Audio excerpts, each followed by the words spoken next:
και δεν μπορούμε ως τώρα να βρούμε. Όσον αφορά για τα μικρότερα των 100 μέτρων σώματα, εδώ πέρα βλέπετε ότι είναι το χάος. Δεν μπορεί κανείς να έχει καμία αντίληψη, γιατί είναι πολύ δύσκολα εντοπίσιμα. Και θα πούμε γιατί είναι δύσκολα εντοπίσιμα αυτά τα σώματα, αμέσως στη συνέχεια. Το σημαντικό λοιπόν είναι ότι έχουμε μια πιο αισιόδοξη πρόβλεψη προς τα κάτω αναθεωρημένη σε σχέση με τον αριθμό, το συνολικό των Near Earth Objects από την NASA, και αυτό ακριβώς το βλέπουμε εδώ αποτυπωμένο όσο γίνεται τουλάχιστον στο μοντέλο, όπου σύμφωνα με το νέο μοντέλο η πυκνότητα κατανομής των κοσμικών σωμάτων είναι πολύ πιο array σε σχέση με το παλιό μοντέλο. Εδώ είναι φυσικά το κέντρο του ηλιακού μας συστήματος και οι εσωτερικοί πλανήτες Ερμής, Αφροδίτη, Γη και Άρης.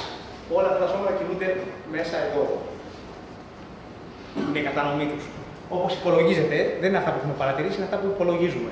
Για να είναι ξεκάθαρο. Αυτά που είδαμε δηλαδή, στο προηγούμενο πλάνο.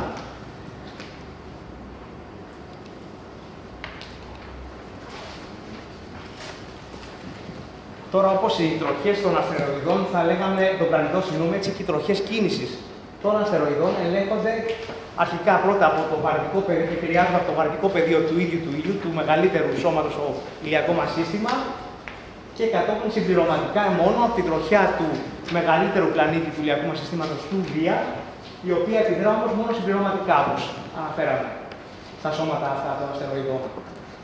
Όμως αυτή η περιοδική επιρροή του Δία είναι υπεύθυνη και έχει αποτέλεσμα να αλλάξει τη θέση πολλών από αυτά τα κοσμικά σώματα, αυξάνοντας και επηρεάζοντας την εγκεντρικότητα των τροχιών τους και φαίνοντάς τα άλλοτε πιο κοντά και άλλοτε πιο μακριά από το Δία, με αποτέλεσμα να σχηματίζονται στην κύρια ζώνη των αστεροειδών κενά μέσα σε αυτήν. Το τι συμβαίνει με αυτά τα κενά και τι συμβαίνει με τους αστεροειδούς που εισέρχονται εκεί θα δούμε ακριβώς εδώ παρακάτω. Το αποτέλεσμα λοιπόν είναι ότι οι νέοι εισερχόμενοι αστεροειδείς στα κενά που ανακάλυψε ο περίφημος αστρονόμος Kirkwood στα μέσα του 19ου αιώνα και τα οποία ονομάζονται πλέον Kirkwood Gaps ή κενά του Kirkwood, είναι περιοχές όπου νεοεισερχόμενοι αστεροειδείς θα μπορούν να γίνουν πιθανοί μελλοντικοί για μας μετεωρίτες που θα πέσουν στον πλανήτη μας.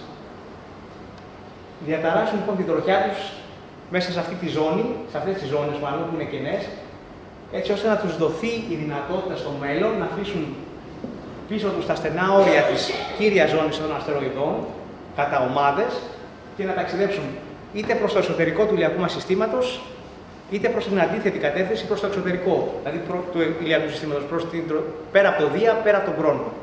Οι τελευταίοι δεν μας απασχολούν πλέον γιατί έχουν ξεφύγει αυτή τη γειτονιά μας, οπότε δεν θα αποτελέσουν κίνδυνο.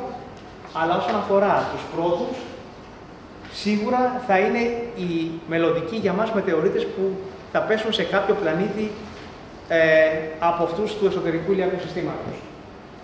Η πορεία τους βέβαια αυτή μπορεί να κρατήσει εκατομμύρια χρόνια μέχρι ότι πέσουν στον Άρη, στη Γη, στη Σελήνη ή οπουδήποτε αλλού.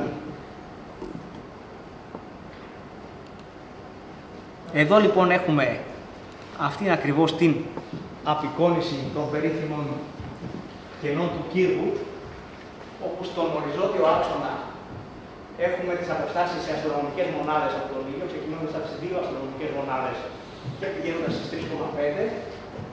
Και βλέπουμε εφαρμός εδώ τα κενά που δημιουργούνται στις 2,5 αστρονομικές μονάδες, στις 2,88 περίπου και στις 3 αστρονομικές μονάδες. Ο κάθετος άξονας εδώ είναι αριθμός των αστεροειδών που βρίσκονται μαζεμένοι μέσα στην κύρια ζώνη και ανάλογα με τις αποστάσεις στις αστρονομικές μονάδες.